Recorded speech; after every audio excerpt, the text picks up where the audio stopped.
राधे राधे प्रिय भक्तों, क्या आपने कभी सोचा है कि मेहनत करने के बावजूद भी जीवन में धन क्यों नहीं टिकता? सम्मान होते हुए भी अपमान क्यों सहना पड़ता है? और कभी कभी बिना कारण ही स्वास्थ्य क्यों गिरने लगता है? यदि आपके जीवन में भी बार बार ऐसा हो रहा है तो संभव है कि सूर्यदेव आपसे कुछ कहना चाहते हो। आज की यह रविवार व्रत कथा केवल एक कहानी नहीं है, यह उन भक्तों के लिए है जिनके जीवन में अंधकार है और जो प्रकाश की तलाश में। इस कथा में आप जानेंगे कैसे एक साधारण ब्राह्मण का जीवन सूर्यदेव के व्रत से पूरी तरह बदल गया, कैसे दरिद्रता समृद्धि में बदली और कैसे अहंकार से विनम्रता का जन्म हुआ। प्रिय भक्तों, यह कथा अंत तक अवश्य सुनिए, क्योंकि अंतिम भाग में सूर्यदेव की ऐसी लीला प्रकट होती है जो आपके जीवन की दिशा भी बदल सकती है। तो आंखें बंद कीजिए, मन को शांत कीजिए और श्रद्धा के साथ सुनिए रविवार व्रत की यह पावन कथा। प्राचीन काल की बात है, धरती पर जब धर्म और अधर्म के बीच संतुलन डगमगाने लगता था, तब देवताओं की शक्तियाँ किसी न किसी रूप में मानव जीवन को दिशा देने के लिए प्रकट होती थी। उन्हीं शक्तियों में सबसे तेजस्वी, सबसे प्रत्यक्ष और सबसे प्रभावशाली देव है भगवान सूर्य, जिनकी एक किरण जीवन देती है, जिनके बिना सृष्टि का अस्तित्व असंभव है। यह कथा उसी सूर्य देव की महिमा, उनके व्रत और एक ऐसे परिवार के जीवन परिवर्तन की है जिसने अज्ञान से ज्ञान और अंधकार से प्रकाश की यात्रा की। एक छोटे से नगर में जो पहाड़ियों और नदियों से घिरा हुआ, वहाँ एक निर्धन ब्राह्मण परिवार रहता था। परिवार का मुखिया था धर्मदत्त, जो नाम के अनुरूप अत्यंत धर्मपरायण, सत्यवादी और कर्मठ व्यक्ति था। वह प्रतिदिन सूर्योदय से पहले उठकर स्नान करता, संध्या वंदन करता और फिर दूसरों के खेतों में काम कर अपने परिवार का पालन पोषण करता। उसकी पत्नी सावित्री सरल स्वभाव की पतिव्रता और सहनशील स्त्री थी। उनके जीवन में प्रेम तो था, लेकिन सुख और समृद्धि का अभाव लगातार बढ़ता जा रहा था। धर्मदत्त का जीवन कठिनाइयों से भरा हुआ था। परिश्रम के बावजूद धन हाथ में टिकता नहीं था। जैसे ही कुछ पैसे आते, वैसे ही कोई न कोई संकट आ खड़ा होता। कभी रोग, कभी कर्ज, तो कभी अपमान। धीरे धीरे यह स्थिति बन गई कि लोग उसका मजाक उड़ाने लगे। नगर के लोग कहते, इतना धर्म करता है फिर भी इसके घर में सुख क्यों नहीं? यह बात धर्मदत्त के हृदय को चीर देती थी, लेकिन वह कभी अपने धर्म के मार्ग से विचलित नहीं हुआ। सावित्री के मन में भी कई प्रश्न उठते थे। वह प्रतिदिन ईश्वर से प्रार्थना करती, लेकिन उसे समझ नहीं आता कि गलती कहाँ से हो रही है। कई बार वह अनजाने में रविवार के दिन तेल लगाकर स्नान कर लेती, कभी नमक खा लेती, तो कभी सूर्यदेव को अर्घ्य दिए बिना ही दिन शुरू कर देती। उसे यह ज्ञात नहीं था कि सूर्यदेव की उपेक्षा जीवन में कितने बड़े संकट ला सकती है। समय बीतता गया। एक वर्ष ऐसा आया जब नगर में भयंकर रोग फैला। धर्मदत्त भी उसकी चपेट में आ गया। शरीर कमजोर होने लगा, तेज बुखार रहने लगा और काम करना लगभग असंभव हो गया। घर की स्थिति और बिगड़ गई। सावित्री दिन रात उसकी सेवा करती, लेकिन मन ही मन डरती रहती कि यदि कुछ अनहोनी हो गई तो उसका जीवन कैसे चलेगा।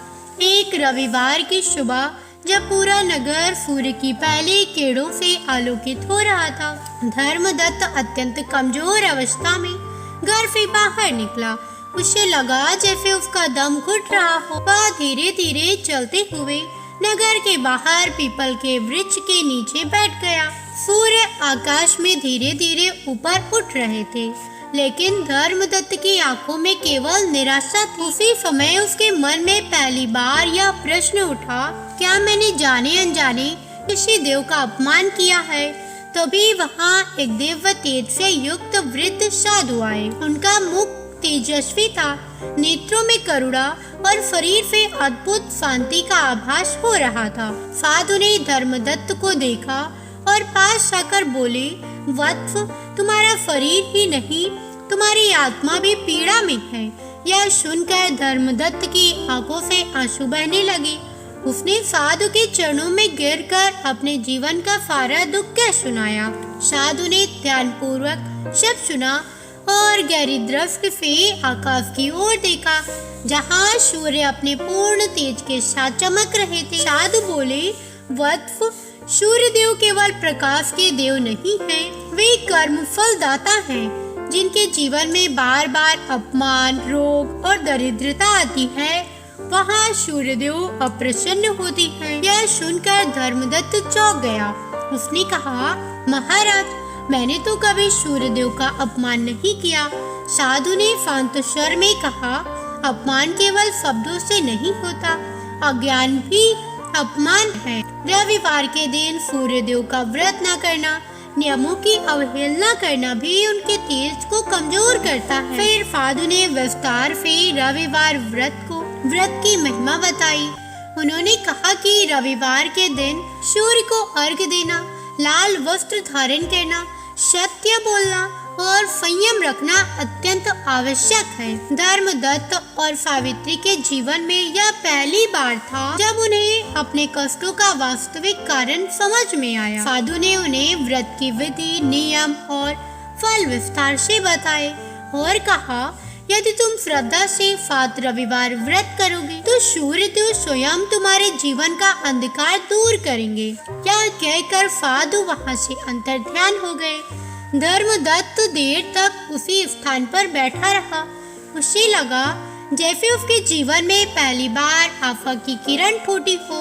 वह किसी तरह घर लौटा और सावित्री को सारी बात बताई। सावित्री की आंखों में भी विश्वास की चमक आ गई। दोनों ने उसी क्षण संकल्प लिया कि वे पूरी श्रद्धा से रविवार व्रत करेंगे। अगले रविवार की सुबह सावित्री ने ब्रह्म मुहूर्त में स्नान किया, घर को साफ किया, लाल वस्त्र धारण किए और तांबे के लोटे में जल भरकर उसमें रोली, लाल कपड़ा और लाल फूल अक्षत डालकर सूर्य देव को अर्घ्य दिया। जैसे ही जल की धार सूर्यदेव की किरणों से मिली, सावित्री के मन में एक अद्भुत शांति का अनुभव हुआ। धर्मदत्त ने भी कांपते हाथों से सूर्य मंत्र का जाप किया। हालांकि उस दिन कोई चमत्कार नहीं हुआ, न ही तुरंत धन आ गया, लेकिन घर का वातावरण बदलने लगा। वर्षों बाद दोनों ने सच्ची आशा के साथ भोजन किया। उन्हें लगा जैसे सूर्य देव ने उनकी प्रार्थना सुन ली हो। यहीं से शुरू होती है उनके जीवन की वास्तविक परीक्षा और सूर्य देव की लीला। पहले रविवार व्रत के बाद धर्मदत्त और सावित्री के जीवन में भले ही बाहर से कोई बड़ा परिवर्तन दिखाई नहीं दिया, लेकिन भीतर ही भीतर एक अदृश्य शक्ति काम करने लगी। वर्षों से जिस निराशा ने उनके मन को जकड़ रखा था, उसकी पकड़ अब धीरे धीरे ढीली पड़ने लगी। धर्मदत्त का शरीर अभी भी दुर्बल था, लेकिन उसके मन में एक नई दृढ़ता आ गई थी। उसे ऐसा लग रहा था जैसे सूर्यदेव की किरणें केवल आकाश में ही नहीं, बल्कि उसके भीतर भी ज्वाला कर रही हूँ। सप्ताह बीतता गया। दूसरा रविवार आया। इस बार सावित्री ने पहले से अधिक श्रद्धा और नियम के साथ व्रत की तैयारी की। उसने शनिवार की संध्या से ही नमक और तेल का त्याग कर दिया। प्रातः उठकर उसने घर के आंगन में गोबर से लीप-पोत किया, तुलसी को जल दिया और पूर्व दिशा की ओर मुख करके सूर्यदेव का ध्यान किया। जैसे ही उसने अर्घ्य अर्पित किया, उसके हृदय में यह भाव उत्पन्न हुआ कि वह केवल एक स्त्री नहीं, बल्कि सूर्यदेव की शरण में आई एक सच्ची भक्त है। उसी दिन धर्मदत्त ने अनुभव किया कि उसका बुखार कुछ कम है। यह कोई चमत्कार नहीं था, बल्कि धीरे धीरे मिलने वाली कृपा का पहला संकेत था। सावित्री ने यह देखकर मन ही मन सूर्यदेव को धन्यवाद दिया। लेकिन उसने किसी से कुछ कहा नहीं। वह जानती थी कि सच्ची भक्ति मौन रहती है और फल स्वयं बोलती है। तीसरे रविवार तक आते आते धर्मदत्त का शरीर और कुछ संभलने लगा। वह फिर खेतों में हल्का फुल्का काम करने लगा। नगर के लोग जो पहले उसकी कमजोरी देखकर ताने मारते थे, अब आश्चर्य से उसे देखने लगे। कुछ लोग मन ही मन ईर्ष्या भी करने लगे, लेकिन धर्मदत्त के व्यवहार में कोई घमंड नहीं आया। वह पहले की तरह ही विनम्र और शांत बना रहा। एक दिन खेत से लौटते समय धर्मदत्त की मुलाकात नगर के सेठ से हुई। वही सेठ जो कभी उसे तुच्छ समझता था। सेठ ने पहली बार उससे सम्मान पूर्वक बात की और कहा कि उसे अपने खेत की देखरेख के लिए एक ईमानदार व्यक्ति की आवश्यकता है। धर्मदत्त ने इसे सूर्यदेव की कृपा समझा और विनम्रता से प्रस्ताव स्वीकार कर लिया। इस छोटे से कार्य ने उसके जीवन में स्थिरता का पहला कदम रख दिया। चौथा रविवार आया। इस बार धर्मदत्त स्वयं प्रातःकाल उठकर स्नान कर सका। उसने लाल वस्त्र धारण किए और सावित्री के साथ मिलकर सूर्यदेव को अर्घ्य दिया।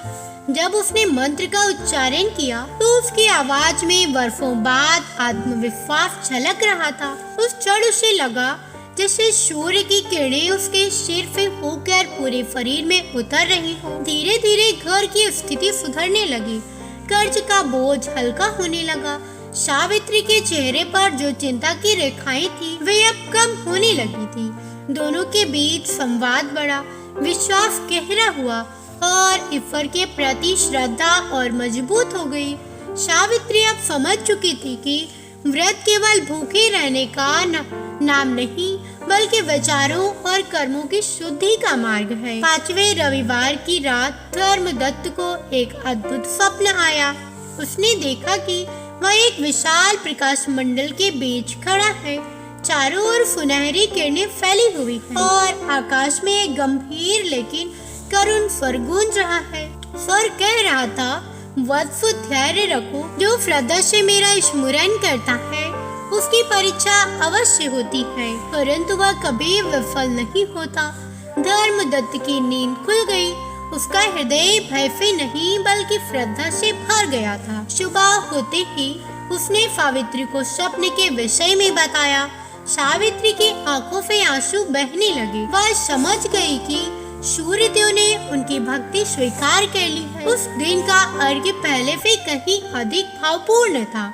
दोनों ने मौन रहकर दिन बिताया और मन ही मन सूर्यदेव का स्मरण करते रहे। परंतु जीवन की परीक्षा अभी समाप्त नहीं हुई थी। छठे रविवार से ठीक पहले नगर में एक नई समस्या खड़ी हो गई। सेठ के खेतों में चोरी हो गई और संदेह की दृष्टि धर्मदत्त पर पड़ने लगी। कुछ लोग जो उसकी बढ़ती स्थिति से ईर्ष्या कर रहे थे, उन्होंने आग में घी डालने का काम किया। धर्मदत्त को नगर पंचायत में बुलाया गया। यह उसके लिए सबसे कठिन समय था। पंचायत के बीच खड़े होकर धर्मदत्त का हृदय कांप रहा था, लेकिन उसके मन में भय से अधिक विश्वास था। उसने मन ही मन सूर्यदेव का स्मरण किया और सत्य को बिना किसी भय के कह दिया। उसकी आंखों में सच्चाई थी, शब्दों में दृढ़ता और चेहरे पर तेज था। यह तेज किसी साधारण मनुष्य का नहीं बल्कि सूर्यदेव की कृपा से उत्पन्न आत्मबल था। पंचायत ने अंततः सत्य को पहचान लिया। वास्तविक चोर पकड़े गए और धर्मदत्त निर्दोष सिद्ध हुआ। उस दिन नगर के लोगों ने पहली बार समझा कि सत्य और सूर्यदेव की कृपा मिलकर कितनी बड़ी शक्ति बन जाती है। धर्मदत्त का सम्मान और बढ़ गया और उसकी प्रतिष्ठा पहले से कहीं अधिक हो गई। अब 7वां और अंतिम रविवार निकट आ रहा था। वही रविवार जो उनके जीवन की दिशा को सदा के लिए बदल देने वाला था। 7वें रविवार की प्रतीक्षा धर्मदत्त और सावित्री दोनों के लिए किसी उत्सव से कम नहीं थी। यह केवल व्रत का अंतिम दिन नहीं था बल्कि उनके विश्वास की पराकाष्ठा का दिन था। शनिवार की संध्या से ही सावित्री ने घर को शुद्ध करना शुरू कर दिया। उसने पूरे घर में दीप जलाए, तुलसी के पास स्वच्छ जल चढ़ाया और मन ही मन सूर्यदेव से प्रार्थना की कि अब वे उनके जीवन की परीक्षा पूर्ण करें। उस रात धर्मदत्त को वर्षों बाद गहरी और शांत नींद आई, जैसे मन से सारे भय समाप्त हो गए हों। सूर्योदय से पहले ही सावित्री जाग उठी। आकाश में अभी हल्की लालिमा फैली हुई थी। जैसे ही सूर्य की पहली किरण धरती पर पड़ी, सावित्री की आंखों से श्रद्धा के आंसू बहने लगे। उसने लाल वस्त्र धारण किए, केसर और रोली मिलाकर तांबे के लोटे में जल भरा और पूर्व दिशा की ओर मुख करके खड़ी हो गई। धर्मदत्त भी उसके साथ खड़ा हुआ। दोनों ने एक साथ अर्घ्य अर्पित किया। उस क्षण ऐसा प्रतीत हुआ मानो समय थम गया हो और संपूर्ण प्रकृति उनके साथ प्रार्थना कर रही हो। अर्घ्य देते ही धर्मदत्त के शरीर में एक विचित्र ऊर्जा का संचार हुआ। वर्षों से जो दुर्बलता उसके शरीर में थी वह जैसे पिघलने लगी। उसने स्वयं को पहले से कहीं अधिक हल्का और स्वस्थ अनुभव किया। सावित्री यह परिवर्तन उसकी आंखों में देख सकती थी। वह समझ गई कि सूर्यदेव की कृपा अप्रत्यक्ष होने लगी। उस दिन नगर में एक बड़ा आयोजन था।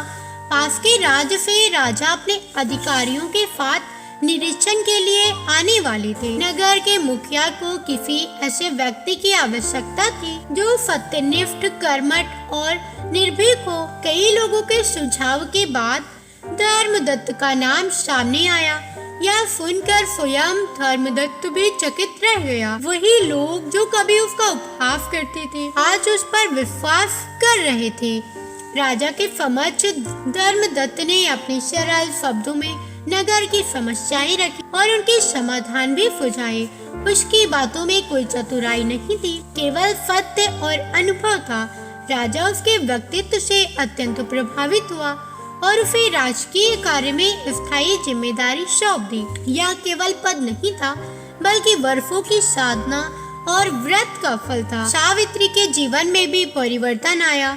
वह अब केवल एक गृहिणी नहीं रही, बल्कि अन्य स्त्रियों के लिए प्रेरणा बन गई। नगर की महिलाएं उसके पास आकर रविवार व्रत की विधि पूछने लगी। सावित्री विनम्रता से समझाती कि यह व्रत केवल बाहरी नियमों का नहीं, बल्कि आंतरिक शुद्धि का व्रत है। उसके शब्दों में अनुभव की गहराई थी, जिसने अनेकों हृदयों को स्पर्श किया। कुछ दिनों बाद धर्मदत्त को फिर एक स्वप्न आया। इस बार स्वप्न और भी स्पष्ट। उसने देखा कि आकाश में सूर्यदेव अपने रथ पर विराजमान हैं। उनके तेज से संपूर्ण दिशाएं प्रकाशित हो रही हैं। सूर्यदेव ने मधुर स्वर में कहा, वत्स, तुमने श्रद्धा और धैर्य सत्य का मार्ग नहीं छोड़ा। यही कारण है कि मेरा तेज अब तुम्हारे जीवन में प्रकट हुआ है। किंतु स्मरण रखना, यह कृपा केवल तुम्हारे लिए नहीं, बल्कि उनके लिए भी है जो तुम्हारे माध्यम से सत्य का मार्ग पाएंगे। धर्मदत्त की नींद खुलते ही उसका मस्तक श्रद्धा से झुक गया। उसने समझ लिया कि उसका जीवन अब केवल अपने परिवार तक सीमित नहीं। सूर्यदेव ने उसे सेवा और मार्गदर्शन का दायित्व सौंपा। उसने उसी दिन संकल्प लिया कि वह अपने अनुभवों के माध्यम से लोगों को रविवार व्रत की महिमा बताएगा। समय के साथ साथ धर्मदत्त की कीर्ति दूर दूर तक फैलने लगी। लोग उसकी ईमानदारी, न्यायप्रियता और सूर्यदेव में अटूट विश्वास की प्रशंसा करने लगे। उसका घर, जो कभी दरिद्रता का प्रतीक था, अब शांति और समृद्धि का केंद्र बन गया। सावित्री के चेहरे पर स्थायी संतोष की आभा थी और धर्मदत्त के नेत्रों में आत्मविश्वास का प्रकाश। लेकिन सूर्यदेव की लीला यही समाप्त नहीं हुई थी। जीवन की वास्तविक परीक्षा अब एक नए रूप में सामने आने वाली थी। यह परीक्षा केवल धन या सम्मान की नहीं, बल्कि अहंकार और विनम्रता के बीच संतुलन की थी। सूर्यदेव यह देखना चाहते थे कि जो कृपा उन्होंने प्रदान की है वह धर्मदत्त को मार्ग से विचलित करती है या और अधिक सुदृढ़ बनाती है। और यही परीक्षा आने वाले समय में धर्मदत्त के जीवन को एक नई दिशा देने वाली थी। समय अपनी गति से आगे बढ़ता गया। धर्मदत्त अब नगर ही नहीं, आसपास के गांवों में भी जाना पहचाना नाम बन चुके। लोग उसके पास अपने झगड़ों का समाधान, न्याय की उम्मीद और मार्गदर्शन के लिए आने लगे थे। सूर्य देव की कृपा से उसका वचन प्रभावशाली हो गया था, परंतु जहाँ मान सम्मान बढ़ता है वहाँ अहंकार का बीज भी चुपचाप अंकुरित होने लगता है। धर्मदत्त स्वयं यह अनुभव कर पा रहा था कि उसके भीतर कहीं न कहीं सूक्ष्म गर्व जन्म ले रहा है। एक रविवार ऐसा आया जब अत्यधिक व्यस्तता के कारण धर्मदत्त समय से सूर्य को अर्घ्य नहीं दे सका। उसने मन ही मन सोचा, मैं तो प्रतिदिन सूर्य देव का स्मरण करता हूँ, आज एक दिन देर भी हो गई तो क्या अंतर पड़ता है। सावित्री ने उसे टोका, पर धर्मदत्त ने पहली बार उसकी बात को अनदेखा कर दिया। उस दिन सूर्य देव की किरणें भी जैसे कुछ फीकी सी प्रतीत। सावित्री का मन अशांत हो उठा, लेकिन उसने कुछ कहा नहीं। उसी सप्ताह धर्मदत्त के निर्णयों पर प्रश्न उठने लगे। एक छोटा सा विवाद बड़ा रूप लेने लगा। कुछ लोग जो पहले उसकी प्रशंसा करते थे अब उसके निर्णयों में दोष खोजने लगे। धर्मदत्त को यह सब अन्यायपूर्ण लगा। उसने पहले बार क्रोध में निर्णय दिया। वही धर्मदत्त जो सत्य और संयम का प्रतीक था अब अपनी प्रतिष्ठा को लेकर चिंतित होने लगा था। अगले रविवार धर्मदत्त ने फिर व्रत किया, लेकिन उसके मन में पहले जैसी शुद्धता नहीं थी। सावित्री यह अंतर स्पष्ट रूप से महसूस कर रही थी। उसने मन ही मन सूर्य देव से प्रार्थना की कि वे धर्मदत्त को पुनः सही मार्ग दिखाएं। उसी दिन दोपहर बाद अचानक नगर में आग लग गई। कई घर जल गए और लोगों में हाहाकार मच गया। धर्मदत्त तुरंत सहायता के लिए पहुंचा, लेकिन वहाँ उसकी एक भूल ने स्थिति और बिगाड़ दी। उस रात धर्मदत्त बहुत विचलित था। पहली बार उसे लगा कि सूर्य देव की कृपा उससे दूर हो रही है। उसी रात उसे फिर स्वप्न आया, लेकिन इस बार अदृश्य अलग था। उसने देखा कि सूर्य देव का तेज कुछ ढका हुआ है। सूर्य देव ने गंभीर स्वर में कहा, वत्स, जो मेरी कृपा को अपने अधिकार समझ लेता है वह तेज को खो देता है। व्रत केवल संकट में नहीं संयम में भी आवश्यक है। यह कहकर दृश्य लुप्त हो गया। धर्मदत्त की नींद टूट गई।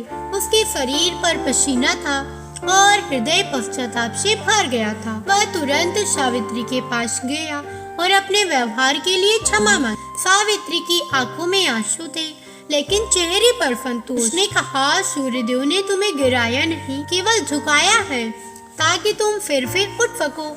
अगले रविवार धर्मदत्त ने पूर्ण श्रद्धा से व्रत किया। इस बार उसने केवल सूर्य को अर्घ्य नहीं दिया, बल्कि अपने भीतर के अहंकार को भी अर्पित कर दिया।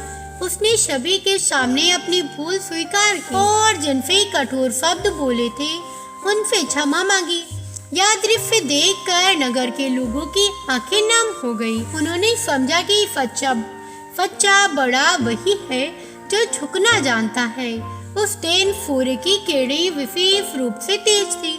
ऐसा प्रतीत हो रहा था मानो स्वयं सूर्यदेव धर्मदत्त के इस परिवर्तन से प्रसन्न हो। उसी शाम नगर की मुखिया ने धर्मदत्त को और बड़ा दायित्व सौंपा, लेकिन इस बार धर्मदत्त के मन में गर्व नहीं बल्कि सेवा का भाव था। सावित्री ने उस रात दीप जलाकर सूर्यदेव को धन्यवाद दिया। उसने समझ लिया था कि रविवार व्रत केवल समृद्धि देने वाला व्रत नहीं बल्कि मनुष्य को भीतर से शुद्ध करने वाला मार्ग है। धर्मदत्त भी यह जान चुका था कि सूर्यदेव की कृपा स्थायी तभी रहती है जब मन विनम्र बना रहे, लेकिन कथा का उद्देश्य अभी पूरा नहीं हुआ था। सूर्यदेव चाहते थे कि धर्मदत्त के जीवन के माध्यम से यह संदेश दूर दूर तक फैले। इसके लिए एक अंतिम घटना का होना आवश्यक था, जो आने वाले समय में न केवल धर्मदत्त बल्कि पूरे नगर के भाग्य को बदल देने वाली थी। वह घटना अब बहुत निकट थी। भक्तों, यह थी रविवार व्रत कथा, जो हमें यह सिखाती है कि भगवान सूर्य केवल आकाश में चमकने वाला तेज नहीं बल्कि हमारे जीवन के कर्म, स्वास्थ्य, मान सम्मान और आत्मबल के आधार हैं। जो मनुष्य श्रद्धा, संयम और सत्य के साथ रविवार व्रत करता है उसके जीवन से धीरे धीरे दरिद्रता, रोग, अपमान और अज्ञान का नाश हो जाता है। इस कथा के माध्यम से हम सभी ने देखा कि कैफे धर्मदत्त और सावित्री के जीवन में सूर्यदेव की कृपा से अंधकार प्रकाश की यात्रा पूरी हुई। यह कथा हमें यह सिखाती है कि जब जीवन में सुख आता है तब भी विनम्रता बनाए रखना ही सच्ची भक्ति है। सूर्यदेव का व्रत केवल संकट में नहीं बल्कि समृद्धि में भी करना चाहिए। यदि आप भी अपने जीवन में स्वास्थ्य, आत्मविश्वास, यश और स्थिरता चाहते हैं तो श्रद्धा के साथ रविवार व्रत अवश्य करें और सूर्यदेव को अर्घ्य अर्पित करें। सूर्यदेव सब देख रहे हैं और सच्चे भक्त की पुकार वे कभी अनसुनी नहीं करते। प्रिय भक्तों, अगर आपको यह रविवार कथा पसंद आई हो तो वीडियो को लाइक करें, अपने मित्रों और परिजनों के साथ शेयर करें। ऐसी ही पावन कथाएं सुनने के लिए हमारे चैनल को सब्सक्राइब करना ना भूलें। कमेंट में जय सूर्यदेव अवश्य लिखें ताकि आपकी श्रद्धा हम तक पहुंच सके। इसी श्रद्धा और विश्वास के साथ आप सभी को सूर्यदेव का आशीर्वाद प्राप्त हो। जय सूर्यदेव।